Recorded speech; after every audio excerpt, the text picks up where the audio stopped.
Welcome to Doodle Sketches by Sir Choobie, where faith is learned, understood, and deepened in simple ways.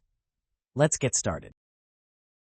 Let us traverse the honorable realm of bioethics, focusing our lantern of wisdom upon a pillar of profound importance, the principle of autonomy.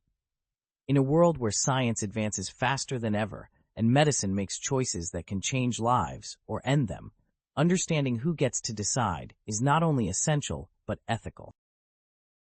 The word autonomy is derived from the Greek autos, meaning self, and nomos, meaning law, means self-rule.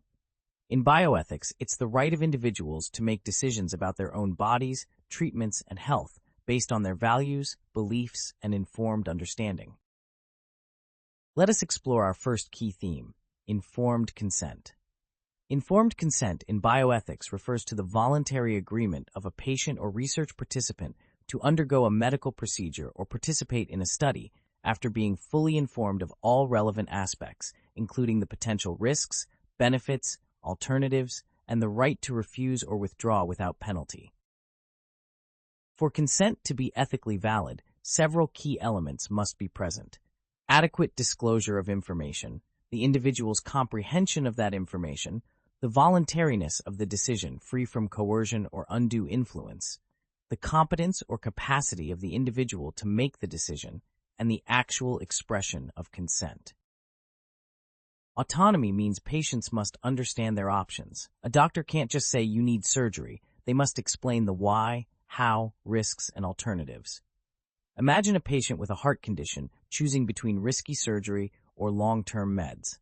Autonomy ensures they decide, not out of pressure, but with power. Next, we arrive at refusal of treatment. Autonomy means that even if a treatment could save a life, a competent adult has the right to say no. Consider a Jehovah's Witness who refuses a blood transfusion on religious grounds. To override that decision is not just a legal issue, it's an ethical violation. Autonomy reminds us that respect matters more than agreement. Then comes end-of-life decisions, perhaps the most emotionally charged terrain. Should a patient be allowed to withdraw life support, choose palliative care over aggressive chemotherapy? Autonomy answers yes, if they are competent and informed. Their decision might break hearts, but in respecting it, we honor their personhood. But beware, autonomy does not exist in a vacuum. We must balance it with beneficence, doing good, non-maleficence, avoiding harm, and justice, fairness. And we must ask, is the person truly free to choose?